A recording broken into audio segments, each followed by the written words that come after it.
On the coastline of modern Israel, in the ruins of an ancient city, a team of investigators prepares to head underground. Okay, I think I'm set. At the bottom of this shaft could lie clues to the truth. Oh, wow. About one of the Bible's biggest villains. Oh, this is pretty wild. King Herod. What's happening down there?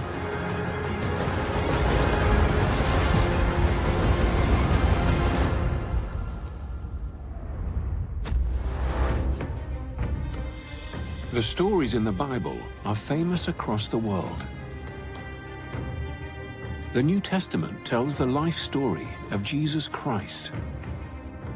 It's a story spanning the Middle East, containing drama, miracles, and danger. And at its start is one of the most villainous characters of the Bible. King Herod, the ruler of Judea. The Bible tells how shortly after the birth of Jesus, Herod rages at the prophecy of a newborn king of the Jews.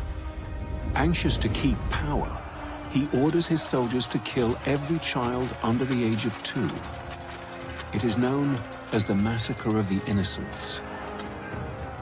When you have someone like Herod, murder can be part of politics, absolutely. But while the Bible portrays him as a diabolical villain, history books refer to him as Herod the Great. Today, archaeologists and historians across the region are making fresh discoveries. Oh, wow. Interesting. And exploring new depths to reveal the truth about King Herod. On the coast of modern Israel lies the ancient port of Caesarea, once a great city in Herod's kingdom of Judea.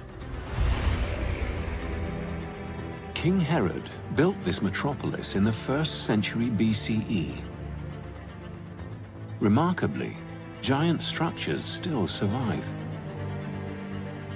Marine geoarchaeologist Beverly Goodman has spent her career exploring them. Caesarea, to me, it's home. You know, it's a place that becomes such a part of me over my career and over my life, and the amount of time that I've spent thinking about the place. I guess it might be called an obsession. Today, Beverly and her team are on a mission to discover the true extent of this city in its prime, and what the architecture Herod left behind might reveal about the true character of the infamous king. They start with Herod's palace and one of its grandest features. This is the pool of Herod's palace. This is part of a palace complex that would have been his residence at the time that he built the whole city.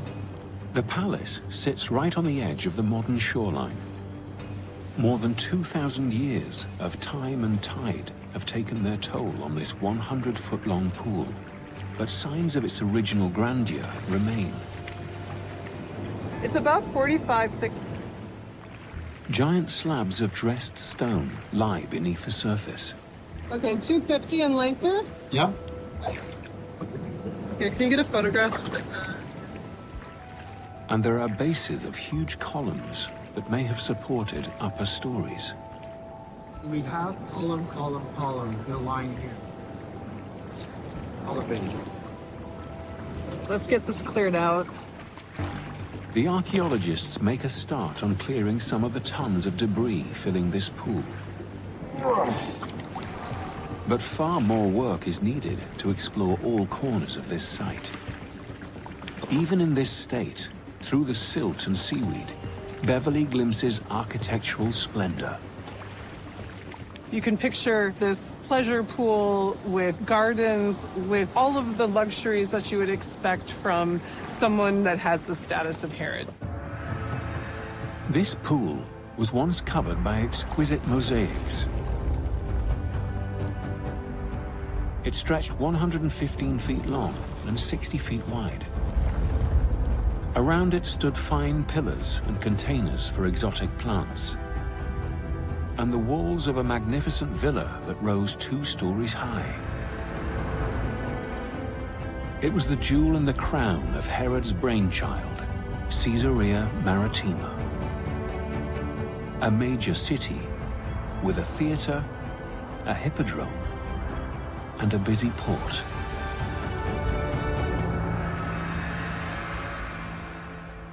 When I think about how quickly this city was originally built, honestly, it seems outrageous, really, because the entire project was more or less inaugurated in about 2 decades, which might sound like a lot, but it really isn't when you consider the scale of the city.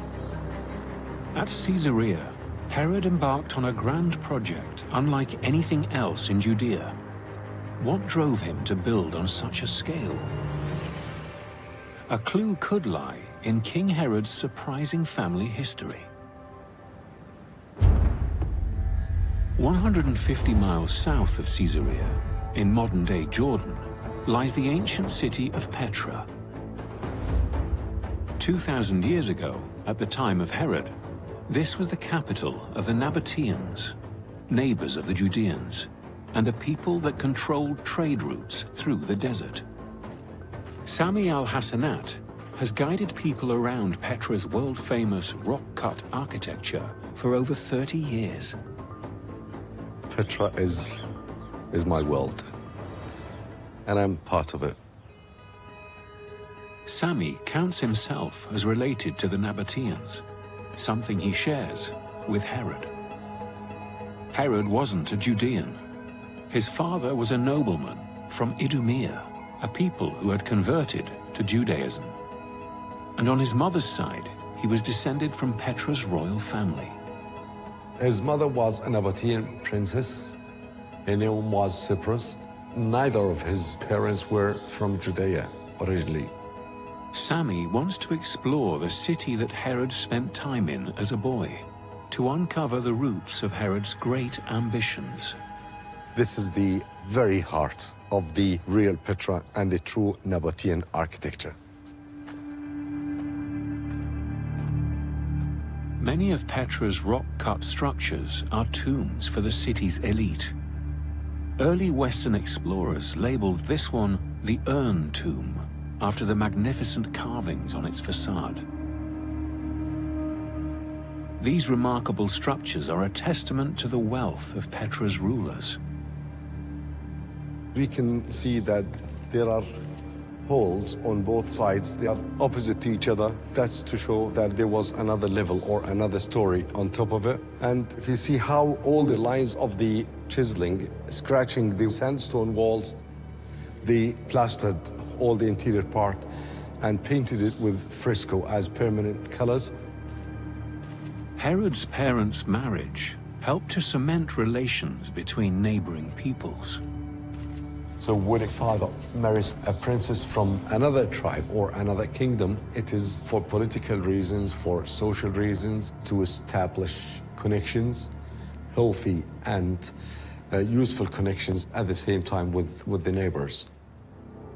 Herod's father used these connections to earn himself the role of advisor to the Judean royal household. Then, when Herod was just 10 years old, the rise of a new people changed the course of his life. In 63 BCE, Rome conquered Judea and went on to appoint Herod's father as ruler in all but name. Herod helped to run part of Judea, but disaster struck when he turned 30 and a jealous rival poisoned his father. This was a perilous moment for Herod. Like his father, he wasn't popular. His family background made him an outsider to many Judeans, even though he was Jewish by religion. What legitimizes a leader is the support of his people. Therefore, when you think of a person born in Nabatea, for example, has ethnic origins from this part of the world, then you might not be accepted. Herod was viewed as merely a puppet of Rome. How did he survive to outdo his father and become not just a Roman official, but King Herod the Great? At his height, King Herod had palaces across Judea, including one on the spectacular hilltop of Masada. Its steep sides make it the perfect stronghold, and its location in southern Judea beside the Dead Sea was especially significant to Herod. Masada is towards the very corner of Judea, a junction between Idumea and Nabatea. Basically, this was his homeland, that was his place of support, and he felt, I think, more secure in that environment. Archaeologist Guy Stiebel investigates the life of Herod through the thousands of objects he's excavated at the palace on top of Masada. He wants to explore how an outsider rose to the position of King of Judea. This coin is well dated to the time of Herod the Great. Coinage was the way to symbolize him being the king of Judea, king of the Jews. Herod's connection with Masada dates back to a time before he was king, when Masada was home to a small fort. In 40 BCE, an army raised by Judean rebels laid siege to Jerusalem, determined to throw off their Roman overlords and Herod's family. Herod retreated with his followers to the stronghold of Masada, and then he raced on to Rome. Herod threw himself at the mercy of the Senate and was made king with the backing of his friend, Mark Antony. But in 31 BCE, Herod lost his powerful sponsor when Mark Antony was defeated by his rival, the mighty Octavian, who became the first Roman emperor, Caesar Augustus. Herod had been a loyal servant of the Roman state, and in return was made king. Now his fate was in the hands of one man. How would Herod endear himself to Caesar Augustus and keep his throne in Judea?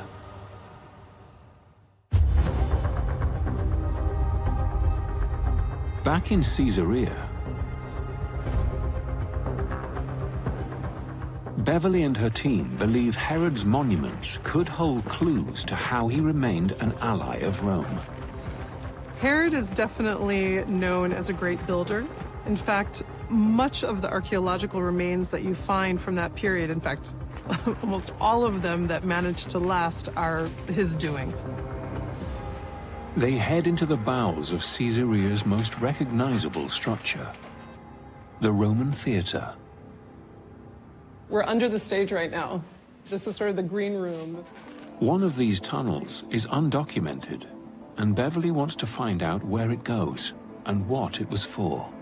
This end, we don't actually know where it goes out. What I want to do is document this, go in, photograph, scan the whole thing, get to the end, and see how much further we have till it would actually get to the ocean. The passage is only 2 feet wide, with barely enough room to turn around. I mean, I think it does. I think it connects. So this part of the channel that we were able to get into is about 40 feet. So we can see at the end that there's a continuation to the next part of it through here. Okay, this is gonna be tight. Let's see here. Real light. The tunnel gets even narrower. It's getting a little claustrophobic. You all right? As they approach the end. Oh wow, that is actually real light. What do you say? There's a channel here that goes up. I mean, it's open to the surface. So it would be draining something from the surface? Yeah. It's clear the tunnel wasn't for people, but for water.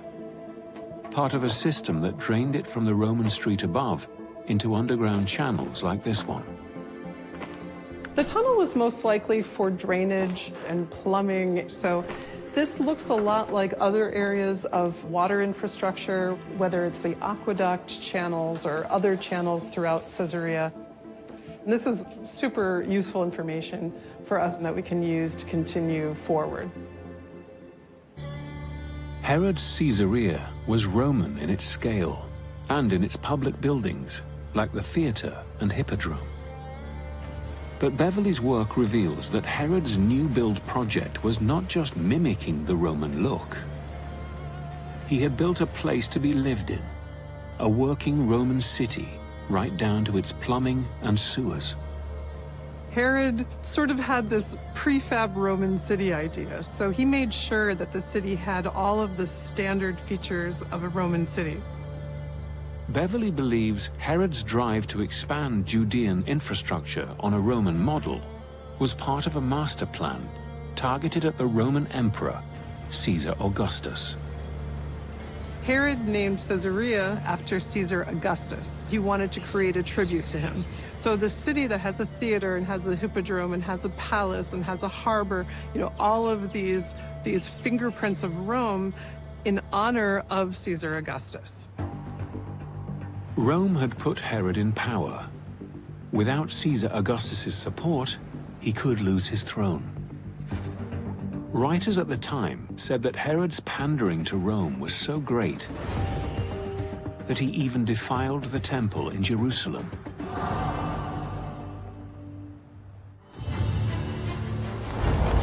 In his capital city, Herod expanded the mount around the temple with thousands of giant limestone blocks. He covered the innermost shrine with gold, carried out by trained priests instead of craftsmen to preserve the shrine's sanctity. But later accounts say he also broke sacred Jewish law by placing a Roman imperial eagle over a temple gateway. Enraged, Jewish citizens cut down the eagle, and Herod had them burnt alive in his Jericho amphitheater.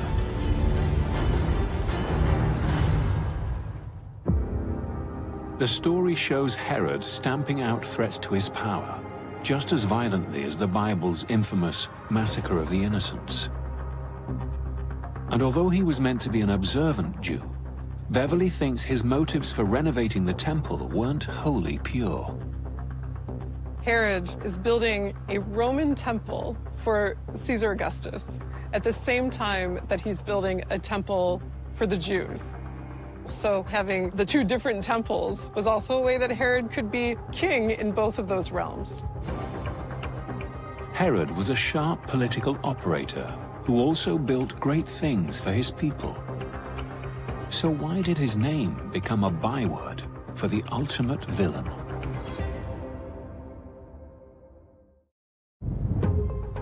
The hilltop palace of Masada is a great source of Herodian finds.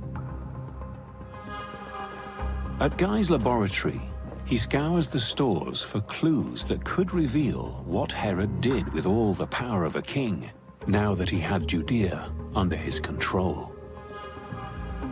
One of the nice things about Masada is that you don't need to imagine. You see the artifact. And one of the finest examples of the contribution of King Herod the Great is actually his introduction of new materials. New technologies. You can see here stone tiles that we call them in Latin opus sectile, a technique of flooring that is typical to that period of time, the time of Augustus, but you find it in Judea only in the palaces of Herod. This luxury tiling was not something reserved for a small inner sanctum. It covered the floor of a large bathhouse. Herod even made sure this expensive tiling was of a unique design. What is really interesting is that this triangle is typical only to Herod. So there's like a marker that may identify it with Herod. Herod imported Roman engineering as well as Roman style. If I turn it over, you can actually see the binding material, and this is actually cement, what we call opus caementicum. This is the first time we have in Judea this Italian or Roman innovation, and it was brought from Naples and allowed people to do nearly everything. The Romans were master builders. This was the start of an age of emperors that would see incredible luxury and architecture in grand imperial villas across Italy. Herod created a palace to rival any of them, bringing the latest building innovations to the harshest of environments. It's amazing. Herod was so up to date with the new technologies, and he was the first ambassador to bring this tradition over. We have a spa in the middle of the desert, and again, we're in the Judean desert. It's scorching hot, and still you have 3 bathhouses. Masada was once witness to a desperately dangerous time in Herod's rise to power. Now it was a symbol of comfort and opulence, advertising a total command of his realm. He created something new, created an island, a paradise. And I think this is another fine demonstration of the ability of Herod of harnessing and using architecture to make a political statement. I am the king. Herod was lord of all he surveyed. His palaces were as fine as any king's. How much more ambitious would his buildings get? In Caesarea, Beverly prepares to head underground on her mission to chart more of Herod's grandest creation. There is an opening to a well buried here in the undergrowth. This would have been in the original city. So 2,000 years ago, this area was built up with all of the Roman features, with the hippodrome, with the temple, with the harbor. Beverly plans to climb down more than 30 feet into the past to the very roots of Caesarea. She's looking for evidence in the structure and the undisturbed soil at the bottom that might date this well to Herod's reign. There's always this excitement, this anticipation, this hope. Also, we don't really know the period of time it's going to get us to, but we should be seeing the entire 2,000 years of history of Caesarea in this well. Okay, I think I'm set. We'll bring you the oxygen sensor, and you check the oxygen level. There are multiple dangers in Beverly's way. She will need to measure air quality as she descends to ensure there is enough oxygen for her to breathe. The well, it's a bit deep, okay? If the rope is not reaching to the ground, talk to me. And she also doesn't know how safe the ground is at the bottom.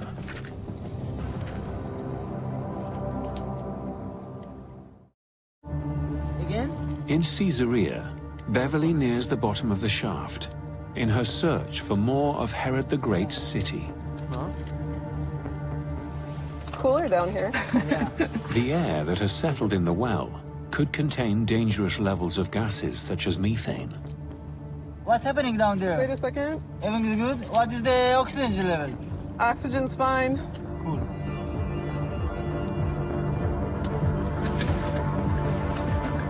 Inch by inch, Beverly finally makes it down with rope to spare. She begins testing the depth of the deposits at her feet. So here I think we're hitting wood. See, that's kind of a dull sound. When we hit stone, it should ping a little up. That might be stone. So we're at some kind of bottom. So we're gonna go ahead and take a sample from there. Trying to take a core of the sediment that has built up inside the well. This will be in part to kind of get some dates on it. Then, checking the walls of the well itself, she spots something. Oh, wow. Oh, this is pretty wild. So we do have this gap. In ancient masonry that has dozens of tons of stone pressing down on it from above, there is a horizontal gap going all the way around the well. Question is whether this is a building gap, which is kind of doubtful, or it could be if we've got an earthquake that caused this to shift down like that. Here we've got some pretty amazing layers that I'm guessing this probably represents a slightly earlier phase of building. It's as though the entire bottom section of the well structure has dropped 3 inches.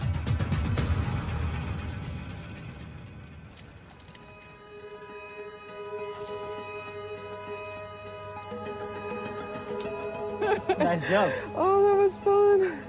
Wow. Well, that was amazing. That was absolutely amazing. Yeah. The team bags up the samples and will analyze them to date the loose soil filling the well.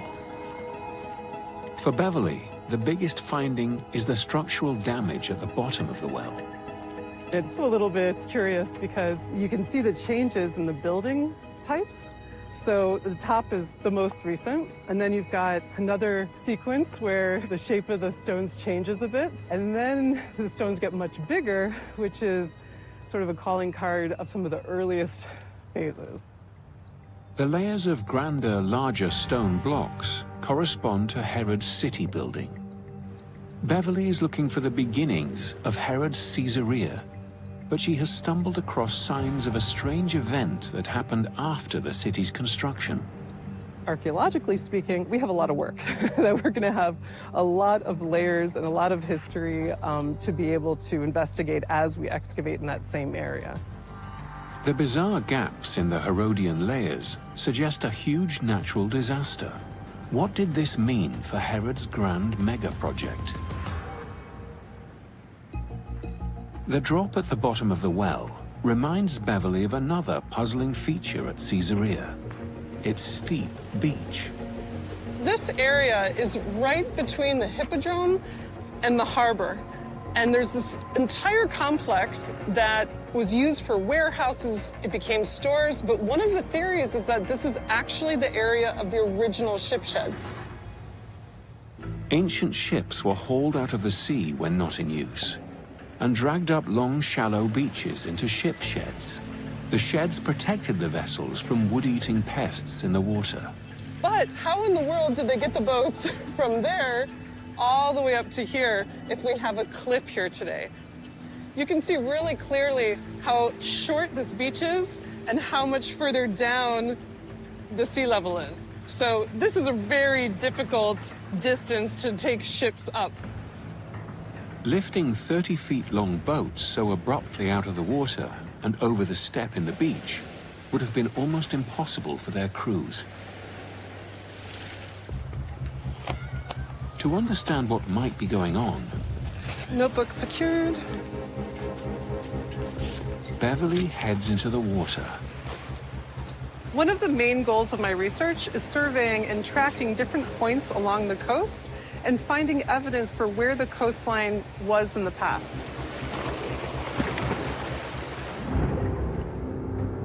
Beverly and her colleague Jeremy descend into the choppy waves. The pair struggle with the low visibility as they head out from the coast. But they quickly begin finding what look like man-made blocks along the seafloor. "300 feet off the shore of Caesarea, Beverly and Jeremy are finding signs of submerged ancient buildings. Then, instantly recognizable as they loom out of the murky water, stone columns. Beverly and her colleague take photographs and log the dimensions before heading back to the surface. The columns are solid evidence that this area, well away from the current shoreline, was once dry land. We were able to see the extension of some of these features at least 75 meters, 100 meters off of the shore today. Their findings underwater leave no doubt in Beverly's mind. There's no way that area could have been underwater. There's nothing there that's part of the harbor. She believes such a huge change to the city's coastline hints at an enormously destructive force. It could be something caused by a rapid event like a tsunami, or it could be something that's a slow process, but most likely it's a combination of all of these things. One of the things that we've learned over the past 2 decades is the extent and the magnitude that a tsunami can change a coastline. A tsunami could have been powerful enough to create drops in the coastline and break underground structures like the well. Beverly's discoveries support a radical new take, depicting a Caesarea that was very different in Herod's day. If what we're seeing is true, and the coastline of Caesarea is this much bigger, it means that there's a lot of areas that are now lost or only partially preserved. But more importantly, it means that the city itself looked very different, that there were huge areas that were between, say, the hippodrome and the water, and next to the harbor and near the palace, and entire areas of Caesarea that have been lost to the waves. Beverly's work has revealed that in Herod's age, the city was much larger than today. Next to the hippodrome, the land stretched 300 feet further out to sea, creating easy access to the ship sheds and space for more buildings. Overall, Caesarea may have been twice as big as previously thought, and the port's 3 huge basins, stretching for 1.5 million square feet, may have been built within the ancient shoreline, making it one of the biggest ports in the Roman Empire.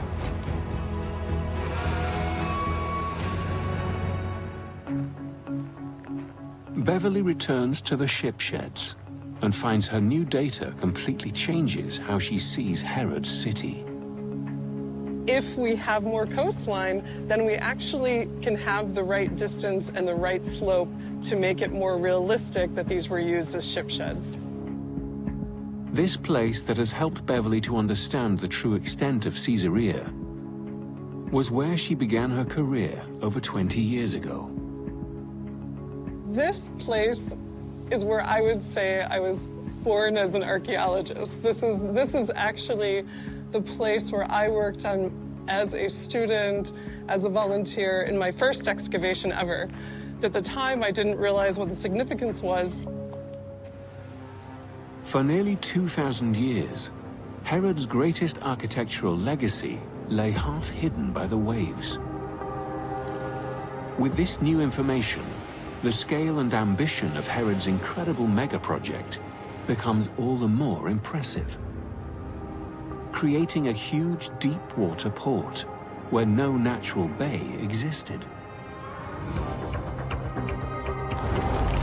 Herod had his engineers dig a huge hole down to the bedrock, large enough to hold a few hundred jumbo jets. They built a huge ring of wood and concrete to support a solid pier and breakwater before they finally let in the sea. Herod likely built a military dock where Roman battleships laid ready to police his port. And he erected a grand temple dedicated to Augustus and Rome to prove his loyalty to the empire and cement his power in the region.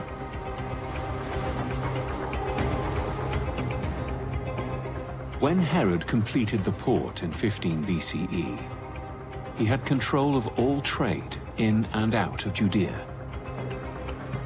The taxes that it generated earned him staggering wealth. What could bring him down?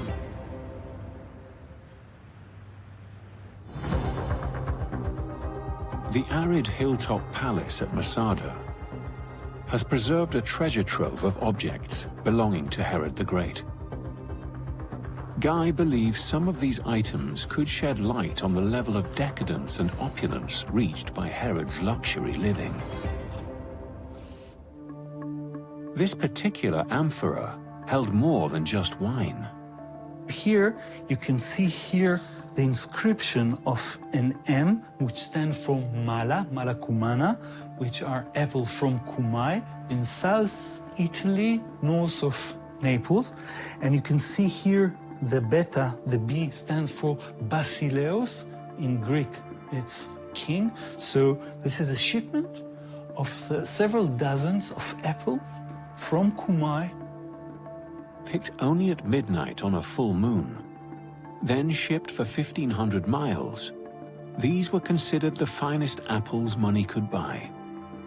The apples were conserved in wine with honey and spices, and my lips becoming wet just describing how marvelous it was. Expensive imported delicacies like this would have graced the table of even the most esteemed guests at Herod's hilltop oasis.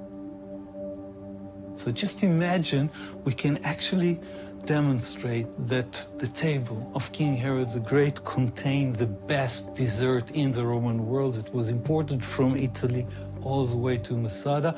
And that's one example of how prestigious life were and why it was good to be the king, as Mel Brooks once said. While Herod was importing Roman architecture, culture, and cuisine, he made sure plenty of his great wealth flowed in the other direction. He never forgot who was in charge. From a Roman point of view, he developed the eastern corner of the Mediterranean, building the harbor, controlling the highways that brought all the goods from the east and from the south, so economy flourished. He was paying taxes, but he was also using his money to host Augustus, to build a temple at Caesarea, to honor Augustus, and elsewhere throughout Judea. Herod had his kingdom under control. But the calculation and ruthlessness that got him to power descended into paranoia and horror in his old age. In the Bible's stories, Herod orders the murder of his subjects' children. In reality, he killed his own. Convinced his own sons were plotting against him, the elderly Herod charged them with treason and sentenced them to death.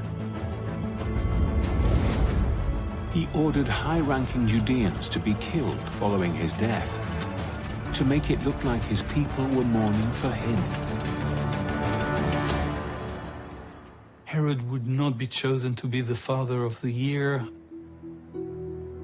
Augustus was quoted dozens of years thereafter, translated into English. One would be better off being the pig of Herod rather than being one of his sons. When Herod did die, a military procession marched his body from Jericho to Jerusalem, but the national mourning was muted. With Herod gone, the true authority in Judea was revealed.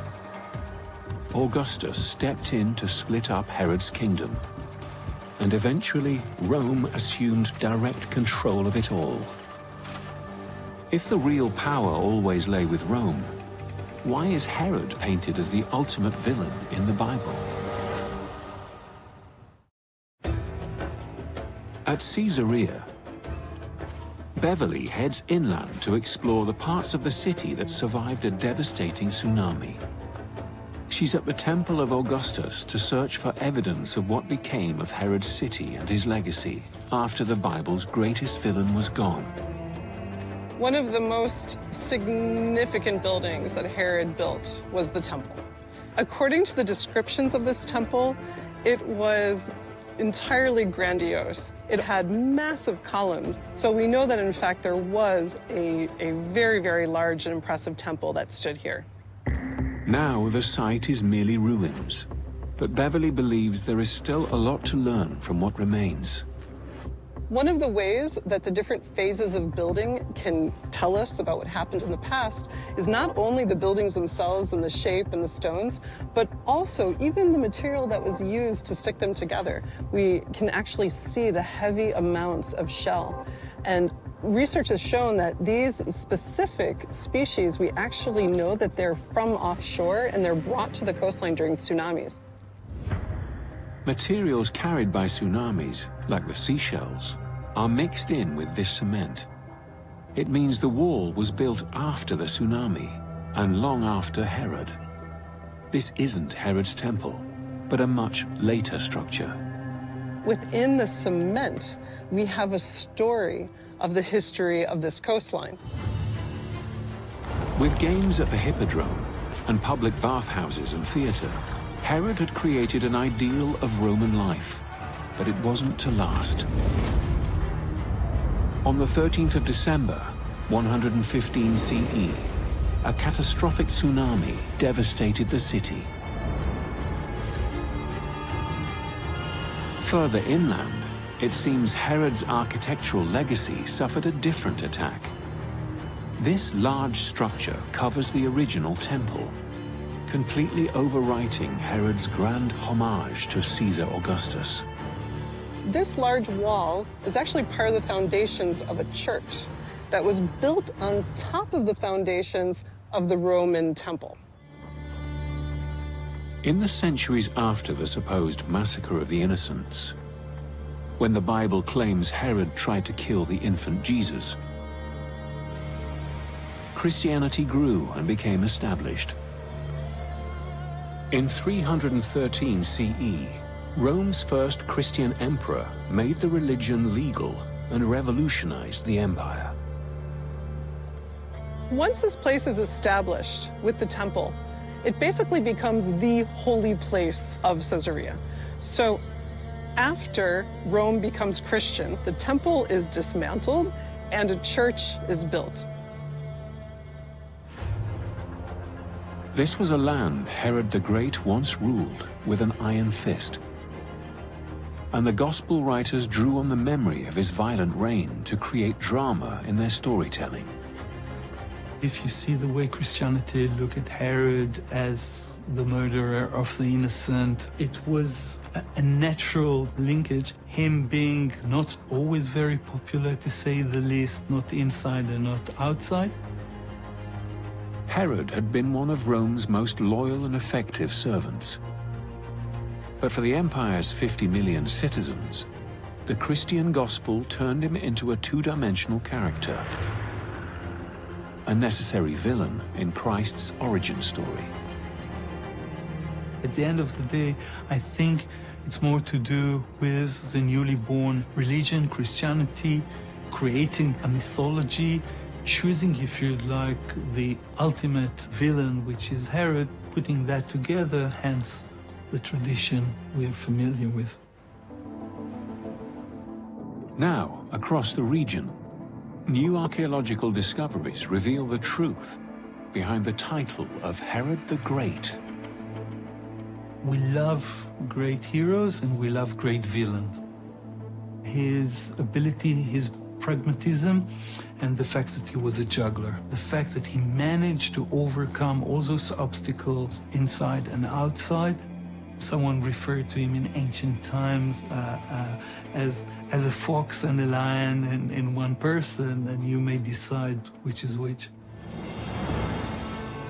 He defeated local opposition and juggled his nation's interests at the edges of a conquering superpower.